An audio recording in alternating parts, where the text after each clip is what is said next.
हरियाणा में विधानसभा चुनाव का शोर चरम पर है और टिकट बंटवारे के दौर के बीच में सीएम पद की कुर्सी को लेकर भी अभी से ही अंदर खींचतान शुरू हो गई है। सुनने में आ रहा है कि हरियाणा में बीजेपी के अंदर सब कुछ ठीक नहीं चल रहा है। गुरुग्राम से बीजेपी के सांसद और केंद्रीय राज्य मंत्री राव इंद्रजीत सिंह अब बीजेपी को इशारों में बहुत कुछ कहने लगे हैं। एक तरफ वो अपने 8 समर्थकों को टिकट दिला चुके हैं, तो वहीं दूसरी तरफ उनके जानकारों का कहना है कि वो सीएम की कुर्सी पर भी दावेदारी ठोक रहे हैं। अपनी बेटी के नामांकन करवाने पहुंचे राव इंद्रजीत सिंह ने क्या कुछ कहा, पहले वो बयान सुनिए। देखो, हमारा प्रभाव ज्यादातर दक्षिणी हरियाणा के अंदर है और गुड़गांव से लेकर के नांगल चौधरी तक हम उम्मीद कर रहे हैं कि सारी की सारी सीट जनता भारतीय जनता पार्टी की झोली में डालेगी।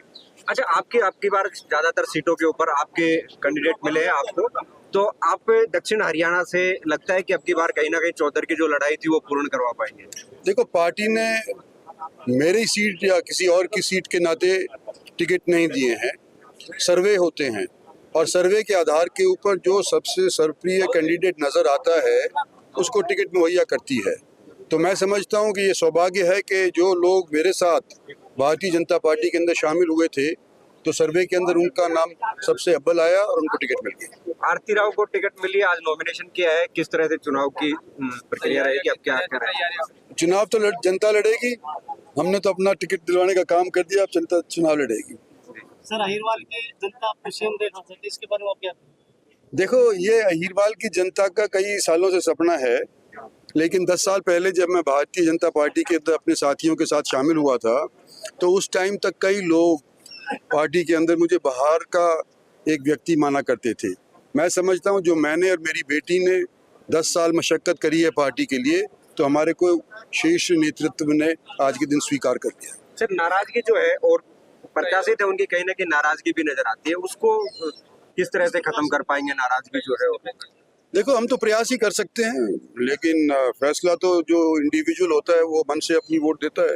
तो हम तो नाराजगी के लिए सभी से कहेंगे कि हमारा साथ दो, एक बार तीसरी बार हरियाणा के अंदर भारतीय जनता पार्टी की सरकार बनाओ, और इस बार जब 2 बार आप लोगों ने सरकार बनाने के अंदर पूरा योगदान दिया था, तो क्या पता इस बार आपके योगदान के साथ हमारा जो आशाएं हैं, पब्लिक की आशाएं हैं, वो भी पूरी हो जाए। हरियाणा के अहिरवाल क्षेत्र में बीजेपी के टिकट बंटवारे पर नजर डालें तो यादव बहुल 11 सीटों वाले इस क्षेत्र में राव इंद्रजीत सिंह के हिस्से इस बार 8 टिकट आ चुके हैं, जिनमें गुरुग्राम जिले की गुरुग्राम और पटौदी और सोहना शामिल है, तो वहीं रेवाड़ी जिले की रेवाड़ी, कोसली और बावल सीट शामिल है। इसके अलावा महेंद्रगढ़ से अटेली और नारनौल भी राव के खाते में ही रह गई है।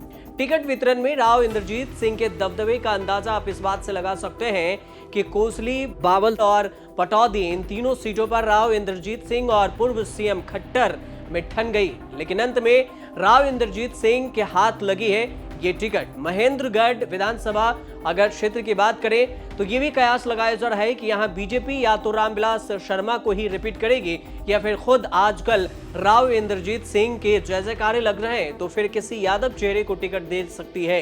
राव इंद्रजीत सिंह के किसी समर्थक को भी लॉटरी लग सकती है। कुल मिलाकर ये कहा जा सकता है कि इस बार बीजेपी ने अपनी कमजोर स्थिति को देखते हुए राव इंद्रजीत सिंह के सामने सरेंडर किया और उनके कहने से सब कुछ 8 टिकट उनके लिए बांट दिए हैं। राव इंद्रजीत सिंह 2 राजनीतिक दुश्मनों में अभी तक निपट चुके हैं। कहा जा रहा है कि नांगल चौधरी और अभय सिंह यादव। सियासी जानकारों की माने तो इस बार राव इंद्रजीत सिंह बेहद ही सोची समझी राजनीति के तहत काम कर रहे हैं। उनकी पहली कोशिश तो यही है कि ज्यादा से ज्यादा समर्थकों को टिकट दिलाया जाए, जिसमें वो अब सफल हो चुके हैं। और अब दूसरी रणनीति तो ये भी है कि विधायकों के समर्थन से वो सीएम की कुर्सी तक दावेदारी ठोक सकते हैं।